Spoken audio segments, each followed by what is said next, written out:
Hello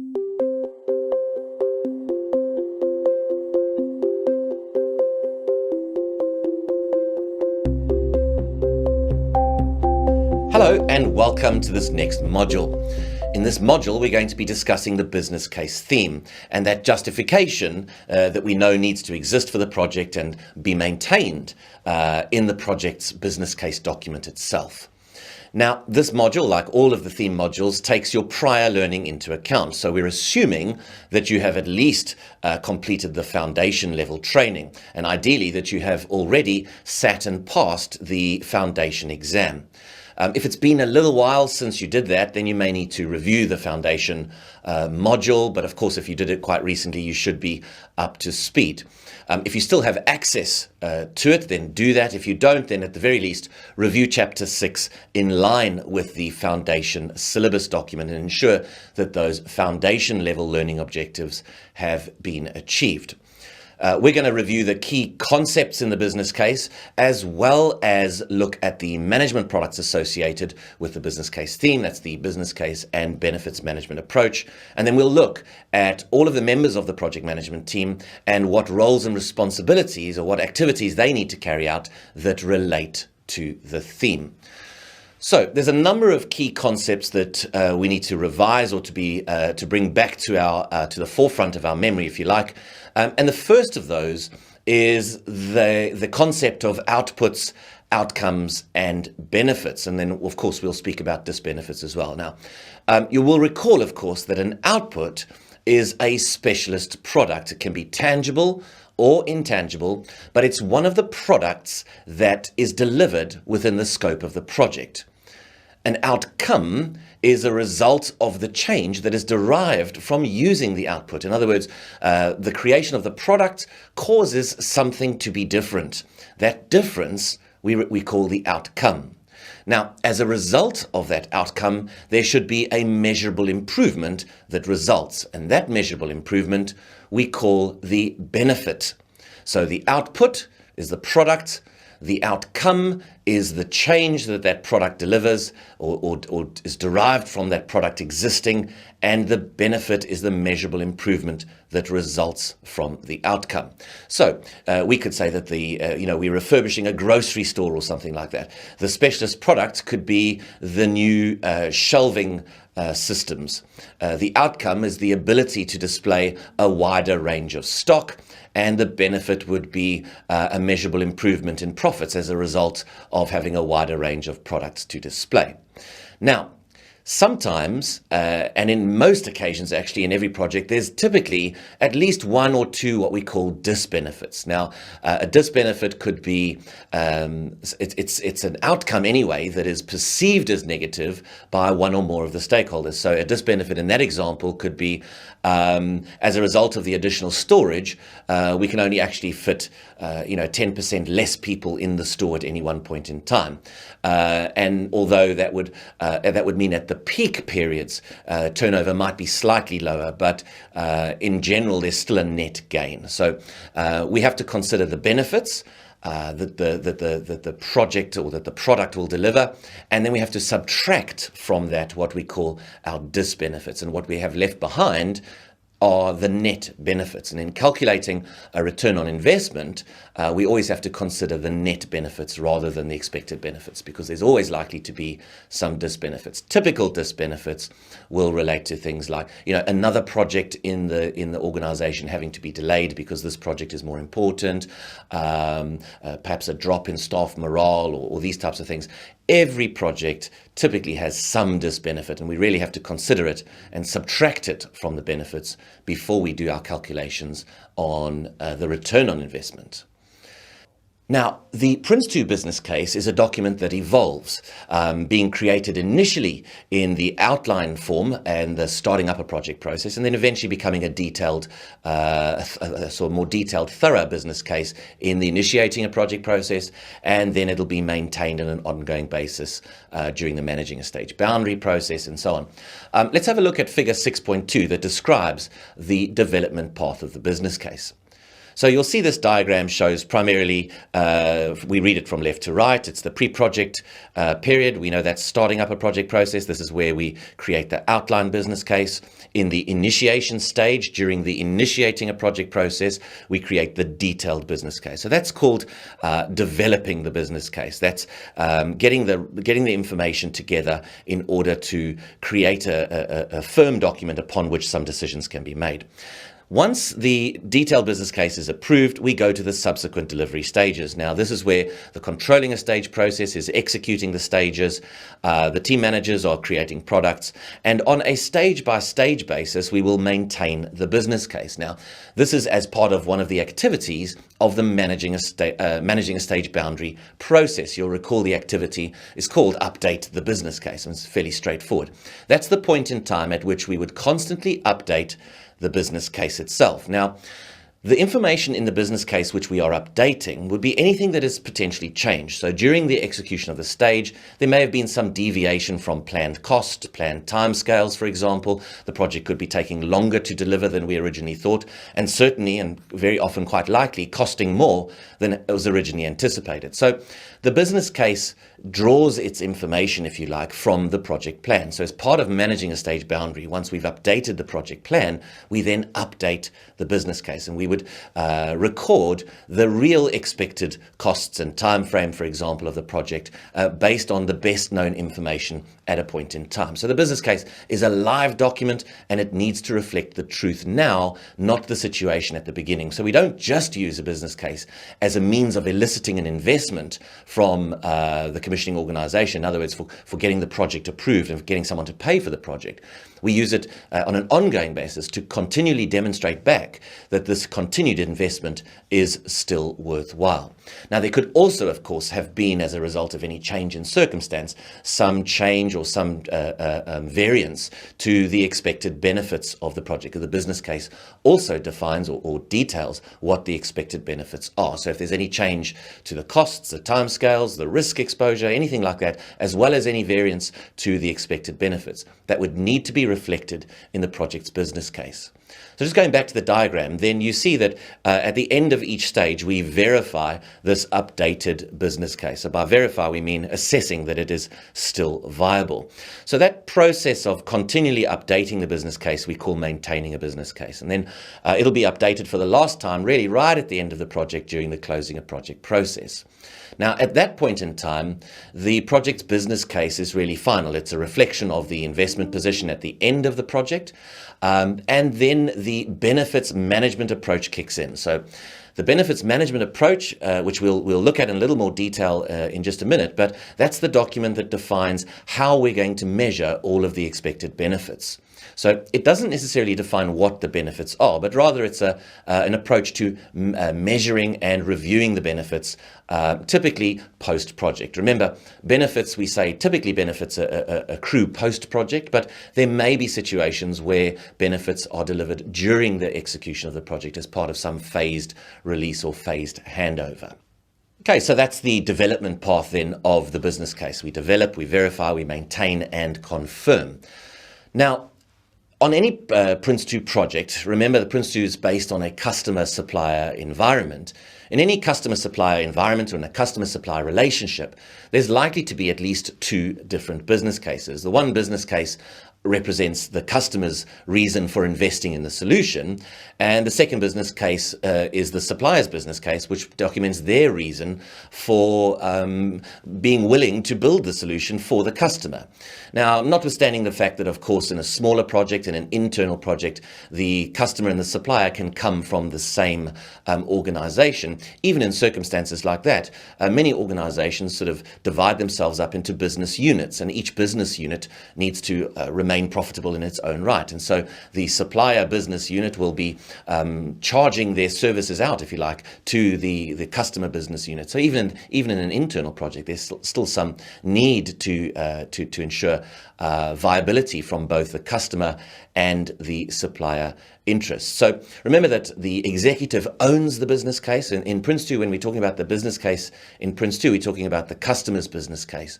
And that's owned by the executive. They're ultimately responsible responsible for it, for they have singular accountability for the overall success of the project. And that success will be defined by the project delivering a product capable, obviously, of realizing the benefits going forward. But of course, don't forget that the suppliers will have their own business case. They have their own reason for doing the work. And in the case of an external supplier, of course, the supplier needs to remain profitable. Of course, they want to help the customer. They want the customer to have a working solution, but they're doing it for commercial gain. They're charging at a rate that allows them to make a profit. Now, even if we're an internal project, we may be using an external team manager just to provide one particular product. Each of those individual team managers who come from external organizations will have their own reason for being there, and they'll need to make a profit.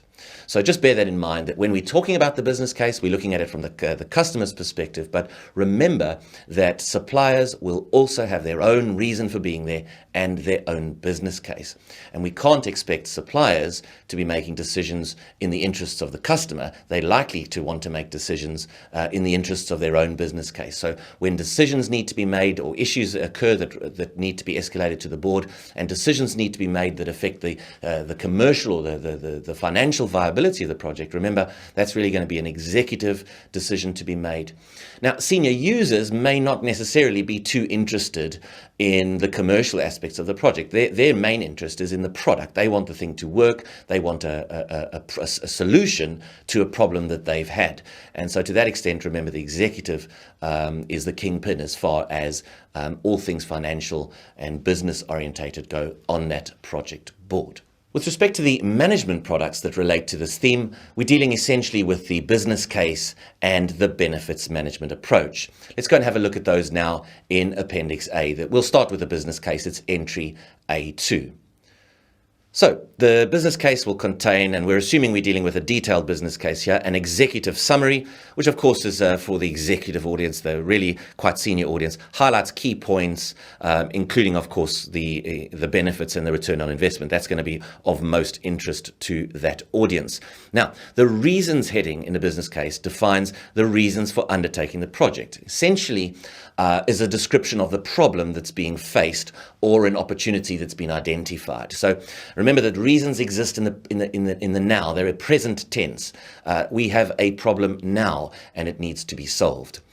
Business options is a description of what can be done to solve the problem. In other words, we speak about the base business options of doing nothing, doing the minimum, and doing something. And so there might be a do nothing is literally not to engage in a project, I suppose, not to solve the problem, simply to weather the storm. Do the minimum and do something. The difference between those two is very often what you get for your money. In other words, how much it's worth investing in order to solve the problem. Sometimes you can get 80% of the benefits with half the investment. So it's not necessarily the best or the wisest investment to invest the other 50%. You're not going to get as much for it. So this section, if you like, in the business case is an analysis of the different options, what you get for your money, what benefits each of the options is likely to deliver. But remember, this is a description not of how we're going to deliver it, simply of what the options are. So in other words, what can we do to solve the problem? Expected benefits will be expressed in measurable terms, remember, which are the result of the outcomes. Remember, output, outcome, and benefit. So what are the benefits of this project likely to be? Now, benefits, of course, can be financial, they can be non-financial. It doesn't matter how we express the benefits. However, what is important in the Prince 2 business case is that they are expressed in measurable terms. Now, of course, if there are any disbenefits, those will be detailed as well. The timescales, this is the period of time over which the project will run, as well as the length of time over which the benefits will take to be realized or to accrue. And this is an important consideration because it's particularly valuable in calculating a return on investment if you're using in particular a payback period as a means of doing so. The costs heading in the business case will detail the project costs, the ongoing costs, as well as the funding arrangements, the source of the money, if it's being partially funded from one department or another, if it's a grant, if it's a government project, whatever the case may be, lottery funding. And then we have a look at an investment appraisal. This will be a calculation of the costs of the project versus the benefits, taking into consideration the amount of risk that is exposed. And finally, each business case, or every good business case, will consider what we call the major risks. Now, the business case is not the risk register. We don't want to go through each and every risk in the business case. We want to identify any major risks, things that could have catastrophic effects or a catastrophic impact on the project's ability or the project's likelihood to realize those benefits at all. So that's a summary of the business case. I mean, remember, you've got this document here. If you ever want to create one, you can treat it really as a template. But essentially, this business case will document the justification for the project based on the estimated costs versus the benefits offset by any associated risks. Let's have a look then at the benefits management approach. Now, you know that this benefits management approach is created again at the same time as the detailed business case. So it's created by the project manager during the initiating a project process and will be updated by the project manager if there's any change to expected benefits on an ongoing basis. Again, when the business case is updated, we typically update the benefits management approach if there's any need to do so. They kind of go hand in hand, those two. So update the business case, update the benefits management approach. So they'll be taking place predominantly during the managing a stage boundary process. Of course, the business case and the benefits management approach could be updated at any point if there's a significant issue, for example, which has a direct effect on benefits or on the cost of the project. That can be recorded immediately during the controlling a stage process. We wouldn't have to wait until the end. Okay, but let's just have a look at the benefits management approach. This is the very first document in Appendix A. Remember, these documents are simply in alphabetical order. So this benefits management approach defines what benefit management actions and benefit reviews will take place and will ultimately ensure that the project outcomes are achieved in confirming that the benefits are in fact realized. Now, the composition of the benefits management approach is slightly different in terms of its appearance. Here, there's no definition of what each of these things is, but simply they're quite self-explanatory. We'll just go through them. The benefits management approach includes the scope of the benefits management approach, covering what benefits are to be managed and measured. So that will basically reflect the benefits from the business case. It will detail who is accountable for the expected benefits, what management actions are required in order to ensure that the project's outcomes are achieved, and how to measure the achievement of the expected benefits and when they can be measured, what resources are needed, the baseline measures from which improvements will be calculated, and how the performance of the project's product will be reviewed. So essentially, our business case tells us what the benefits are, and the benefits management approach tells us how we're going to measure them, who's going to measure them, when they'll be measured, what physical activities will go into making those measurements, and importantly, that baseline, the situation that existed before the project. So if our project is to install solar heating to reduce the electricity consumption in a range of shops across the country, the baseline measures will need to be taken. I mean, how much electricity were we using before we put the solar power in, and how are we going to measure it afterwards? And obviously, we'll have to take meter readings and look at electricity spend and so on and so forth. But we want to create a definitive way of looking back and saying, what benefits were used as a carrot to elicit the investment in the solution? What benefits have we actually achieved? And this is an important part of the process, because again, it helps the organization learn lessons and determine whether or not that was a worthwhile investment ultimately. Let's now have a look at the roles and responsibilities that relate to the business case theme. We're going to be looking at table 6.1 from the manual. Now, this table is quite an exhaustive one, so we're not going to go through absolutely everything, but certainly the key ones relate to the executive, Remember, the executive owns the business case. They are accountable for the business case for the duration of the project. They're accountable for the benefits management approach at the same time. They will oversee the development of a viable business case. Remember, all the way from the outline business case through to the detailed business case. Although that's done by the project manager, and you'll see under project manager, they are responsible for the development of the business case during the initiating a project process, but the executive remains accountable for it. Now, the senior user, and this is important, is accountable for specifying the benefits upon which the business case is based. And the reason that's important is, remember that the senior user is the one who says, I want a solution, I've got a problem, invest, spend some money, help us out.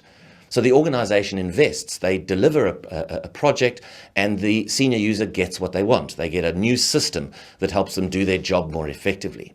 Well, the person who said, I want, should then be held to account for demonstrating post-project that, in fact, those benefits that I promised you are, in fact, being realized. And to that extent, it's the senior user who will be held to account post-project for carrying out, or for coordinating, if you like, the benefit reviews and making sure that the actions of the benefits management approach actually take place.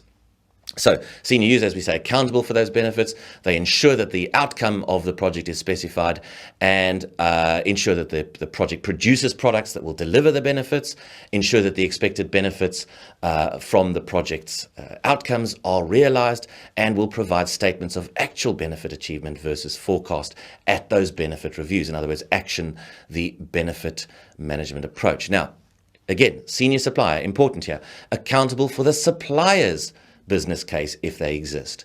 So remember, Prince 2 acknowledges that there are different business cases in the project, in the customer supplier project, and the senior supplier will be accountable for their own. But remember, the business case that we're dealing with in this theme is the one that belongs to the customer.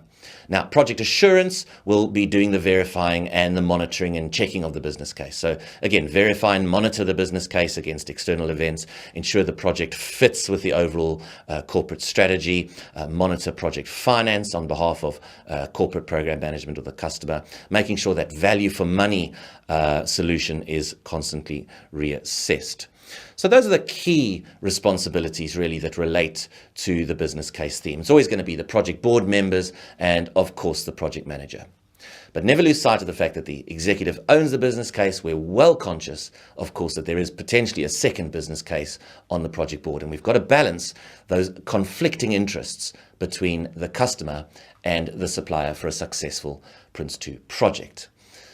Now, that wraps it up pretty much for our look at the business case theme. You can review your manual now along with the practitioner syllabus, ensure that you're comfortable with all of those learning objectives. They're a little bit broader at the practitioner level, so don't be too sort of put off if they seem quite vague or quite broad. But go through them nonetheless and make sure that you're comfortable with all of those learning objectives. Take some time now to go and do the business case questions from sample paper 1 in the resources area, and make sure you watch those rationale videos that explain the answers, the thinking behind the question, and will also contain some additional learning points. Then you can come back and join me in the next module.